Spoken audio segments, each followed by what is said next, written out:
CBS 4's Mentoring Matters takes you on a safari adventure. I was wowed by Jim Fowler and in turn by the nature that he worked with. Rudabeh Shabazi reunites Zoo Miami wildlife expert Ron Magill with the man who first inspired him. It's a CBS 4 Mentoring Matters special, Paying It Forward.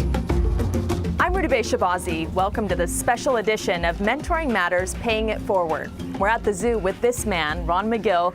He's a naturalist with a big personality whose wildlife expertise permeate the airwaves. But we wondered who made Ron Magill who he is today. In this next half hour, we'll meet the man who inspired him, revisit Magill's humble beginnings, and see incredible footage of man versus beast. Going into a pretty spectacular animal. In my opinion, he's the most beautiful Asian bull in the country. The gorilla did not mean to hurt that child. Most in South Florida know enthusiastic wildlife expert Ron Magill, the face of Zoo Miami. Bam, bam, bam, bam, bam. All the animals we have in our own backyard that people don't even know about. Magill has appeared on dozens of national platforms as an animal handler and authority, using his high-profile personality to educate people and protect wildlife. When he's not on camera himself, he's behind it as a Nikon ambassador, capturing these stunning images of animals around the world. His comfort, skill, and knowledge of the animal kingdom began when he was a young child in New York City, transported to another world when he turned on an old TV set. Mutual of Omaha's Wild Kingdom. He was watching this man, Jim Fowler, a force of nature, taking on the most spectacular and unbelievable of feats with animals on Mutual of Omaha's Wild Kingdom. That gator in the Louisiana bayou was not only big, but also very quick to react to our presence and our ropes. Rolling over rapidly many times is an effective escape behavior of gators. It took only seconds, and Jim made it safe to transport the ferocious alligator. The first time I saw Jim Fowler was on the show Wild Kingdom. I was probably 6 or 7 years old, and I remember he was with Marlon Perkins trapping a jaguar in Mexico, and he was doing it with just a net. And I thought to myself, this man is either crazy or he's just amazing. And the more I watched him, the more I watched the different things he did on Wild Kingdom, I realized that's what I wanted to do. I wanted to have that sense of adventure. He did things with a calmness and an understanding and a respect for the wildlife that really fostered something in me that to this day continues to grow. Like his mentor, Magill is most comfortable among animals, but his beginnings were far from the Wild Kingdom. As a young boy, Magill remembers driving by the Waldorf Astoria Hotel in New York. His immigrant father, who worked so hard to provide for the family, told him that's where the famous and important people go. The city boy eventually left the concrete jungle for the tropics when he moved with his family to Florida. He cared for animals his father brought home on their homestead ranch. After college, his first job was at the Miami Serpentarium. And then in 1980, he became a zookeeper at the Miami Metro Zoo, working his way up to assistant curator, all the while seeking to emulate Jim Fowler.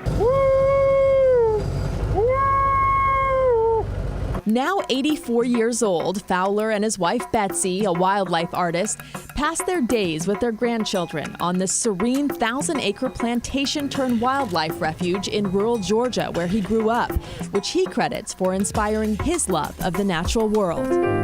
Fowler spent his early days in nature. He went to a Quaker high school and college and had the potential and aspiration to become a professional football player, but was sidelined after an injury. He became a zoologist and then started as a co-host on the groundbreaking Wild Kingdom, eventually becoming the main host in 1986. He made dozens of appearances on The Tonight Show with Johnny Carson and was a close personal friend. And let him hug you as if you're his mother. Put him right up to your jacket. It's going right through my coat. What? You're going right through my coat. Oh, you mean the claws? Claws are going right through the coat to the skin. Sorry about that. No, that's all right. He's all right. In 1982, Magill's dream came true. He got to meet his hero when Fowler came to the Miami Convention Center for Mutual of Omaha and needed to borrow animals. Magill brought them over from Zoo Miami. I remember looking at him, and I've never been awestruck by anybody, but I was truly starstruck. And what made me even more starstruck was the fact that he was such a genuine person to me. And from that day on, 32 years ago, he's allowed me to call him. I've met with him on several occasions. I ask him for advice. He's come with me to help me on different types of conservation projects. That started because of the work that Jim Fowler did, the first person to really work with harpy eagles. While their relationship was sparked by Fowler's television appearances that people all over the country tuned in for religiously, their friendship grew into a partnership as Magill proved a gifted animal handler, wildlife photographer, and conservationist. Fowler says he emerged as a spokesman for the animal kingdom. Well, I remember I was pretty envious because he can get up and grab the attention of the audience in a heck of a hurry. I've got to use an animal to do that. Yeah, I have people that ask me to come speak, and then they say, by the way, bring your animals. They don't want me at all. They want my damn animals. With Fowler by his side, Magill raised money, went to Panama, and built a groundbreaking center for harpy eagles, his favorite animal, a species Fowler specialized in. Together, they convinced the government to designate the harpy eagle the national bird of Panama and pass legislation to protect the animal. Jim Fowler inspired the dreams that became a reality for Ron Magill, coaching and advising him along the way. When we come back, we travel with Magill to Georgia, where he reunites with his now 84-year-old mentor. Stay with us.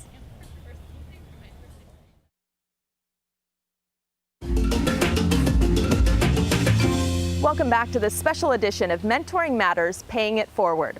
Though wildlife adventurer Jim Fowler had been a constant presence in Ron Magill's life, the two hadn't seen each other in 10 years. That is, until Magill took us to meet his mentor at a special place in Georgia called Mud Creek Farm. Hey Jim, it's Ron. More than 30 years after Ron Magill and Jim Fowler's lives merged, Magill is taking us along for his reunion with his hero. Big in this place. The farm is unmistakably Jim Fowler's. My goodness, man. How you doing there, buddy? Good to see you, my friend. Here's the greatest guy around. Yeah. My goodness, what a beautiful place. Are you kidding? Woo! This place is, and that Jeep with the eland in the front. I put there especially for you. Today is Magill's chance to thank his mentor for the inspiration, encouragement, and guidance that were the building blocks of his success over the years. You know, for me, Jim, this is kind of like a dream come true. I was telling them as we're driving up here, I never thought that as a little boy watching you on a little 12-inch black and white television set, that I would end up here one day to talk to you at this time. Well, you know, I'm very happy to have you here. That fancy hotel in New York Magill gazed at as a child, it became the site of one of the most pivotal moments in his adult life, joining Fowler on stage at the Waldorf Astoria, a hotel his father pointed out to him more than 30 years earlier. And we walked out on that stage, and I looked at you and I said, that's Jim Fowler, who at that time you'd already become a friend, a mentor to me. And I looked across the grand ballroom and all the flags of all the countries. Yeah. And though my dad had passed away years earlier, all I heard in my mind was my dad saying, that's where the important and famous people go. And here I was standing on stage with Jim Fowler and a king cheetah. And I'm telling you, Jim, I could have died a second after that, and I would have died a happy person. It's one of those moments you just never, ever forget. It really is. I mean, you have no idea how many doors you opened for me, how many opportunities you provided to me, and how you inspired me to constantly seek those opportunities. That's very much appreciated. I'm not surprised anymore when Ron calls me about, you know, every couple of months, 3 months, and I don't have to pay for it either. He calls me and gives me some, why do you think I've gotten to be in my 80s? It's because of him. He pumps me up occasionally when I'm down a little bit, and so that's good. There's only one way to get him. Locate him with a stick, dive in, and hold on.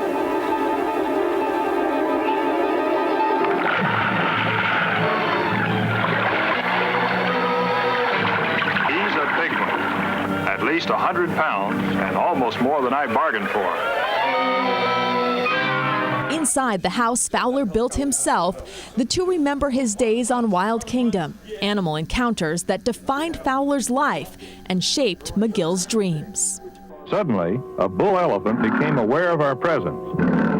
It was a touchy situation. If we had shown fear and tried to run away, he would have charged us. I remember seeing a sequence of you on foot approaching a herd of elephants and a big bull. I mean a big bull, Jim. And you approach this herd on your knees and your hands, and you're going up, and this big bull, ears flat out, came right at you, and you didn't flinch. I'll never forget that. I thought to myself, I know you're not supposed to turn and run, but what kind of self-control does it take that you did not flinch? And then I remember you stood up and you threw a stick at it. And the bull turned around and ran away. Well, you know, there's an old saying that works with humans too, and that's hesitate if you're lost. Hesitate and you're lost, okay? An elephant is so accustomed to having things run away from it that had I run, we might have been killed. But if you stand your ground and take the initiative, then the elephant wonders what's going on. And it's true in a business meeting, Ron. When you're at a business meeting and you start to talk and all of a sudden you hesitate, somebody else jumps in. Oh yeah, it's happening in our political world right now. Magill still has every episode of Wild Kingdom on DVD, episodes he watches over and over again. I think the thing I appreciate most about Wild Kingdom now, especially now when I look at the programming today, is when I watched Wild Kingdom, it inspired in me a desire to learn more about wildlife. It made me want to go outside and explore. It didn't teach me to be afraid of everything, but instead to learn more. Because of the bitter cold air and the deep snow, it was deemed unwise to tranquilize the animal. So our biologist, Dick Denny, came up with a plan. He decided that it would be safest for the elk if we merely jumped on the animal and pinned it in the snow. It worked, just as we'd planned, but it was harder to pin the animal down than I had anticipated. You're jumping out of a helicopter on top of an elk. It's 3 feet of snow. It doesn't matter. You are jumping out of a helicopter on top of an elk. Look at, he jumps out of a helicopter! He jumps on top of the elk out of a helicopter! This is unbelievable! We got to know each other very well. He tried to kiss me, he tried to bite me, and all I could do was... And you never let go. The condor unexpectedly began flailing its wings. I grew up working with eagles, training eagles and falcons all my life. So birds of prey were my ticket to get out and see the world. And biting my hand with its razor-sharp beak. And suddenly, I was in a dangerous situation about 200 feet above the ground.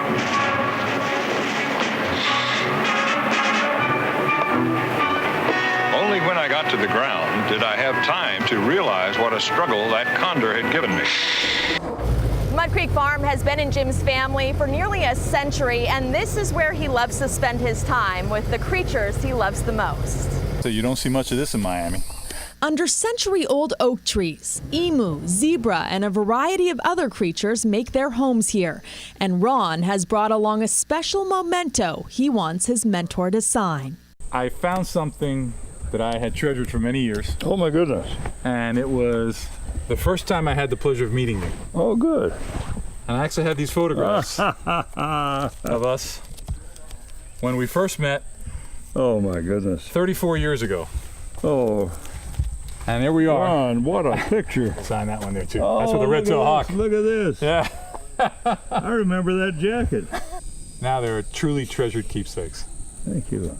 There's no way to express to you the value of having a mentor like Jim Fowler, a man who was looked at internationally as probably the premier wildlife expert. People need to understand that Jim Fowler laid the foundation for every wildlife presenter you see today. He was the first, and in my opinion, the best at what he did. He ventured into new territory. So to have a person of that stature, of that recognizability, that credibility in our community support you and say that he's your friend and he wants to help you, and it's almost unbelievable to me. To this day, he continues to be a source of strength for me. He continues to be a source of guidance for me.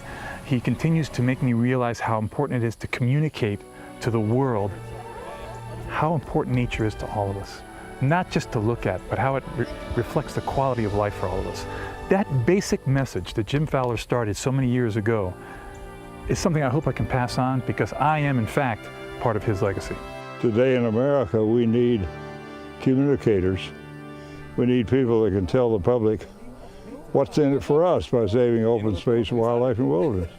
And I would, of all the communicators that I know, Ron is one of the top ones. And the fact that he thinks that I had something to do with it is fantastic.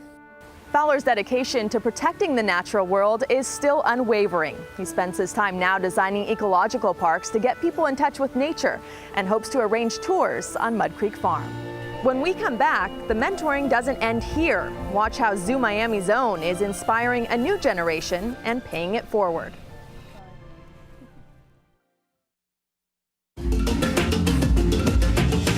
Welcome back. Ron Magill's life would be very different had it not been for his mentor, Jim Fowler. And now he's found himself coming full circle, playing a pivotal role in the aspirations of a young woman who saw him on TV. Stand there, watch. Right? Back in Miami, Magill puts his mentor, Jim Fowler's lessons to good use. His mission to get people excited about wildlife. So the long tongue is actually dark in color because it helps protect them from sunburn. They're exposing their tongue all the time out in the high leaves, so it helps protect them from sunburn. Magill's gift for animals and his larger-than-life presence See, nothing to be afraid of. is not only noticed and admired at Zoo Miami, Swallow. but on screens everywhere.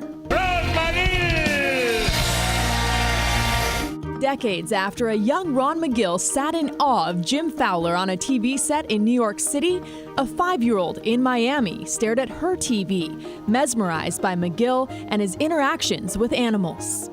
I will never forget when I first saw Ron. Like, I saw him on Sábado Gigante. My grandma, when she used to visit a lot, she would watch it like constantly, like religiously. And she would call me over, "Oh my God, Marianita, Ron's here!" And like she'll say, "Oh my God, he has like this giant snake." And I would watch it and I'd just be amazed, like he can handle like a giant snake or a big bird and talk and educate. And like, ever since then, I've been a fan. Now 18, Mariana Rosales is a scholarship student at Miami-Dade Honors College. Rosales came to the zoo every weekend with her family as a child. I've been coming here and coming to the zoo since I can remember. Like, I have pictures of me when I was a baby in front of this exhibit, actually. She met Magill, her hero, at zoo camp 5 years ago. He would do like little talks and I was starstruck. I was like I could not like form words. Like when I first started to talk to him, I could not like form sentences. In high school, she spent all 4 years as a conservation teen scientist, engaging with the public and teaching them about wildlife and conservation in front of zoo exhibits. She also did internships at the Children's Zoo and the amphitheater. She just had this immediate look of wonder and passion and awe on her face. It reminded me of me when I was her age, that incredible passion that you have for wildlife. Everything to her was a positive, wonderful thing. She couldn't learn enough. She was like this sponge of, as much as you can tell me, I need to hear, please, everything, and always with a smile on her face.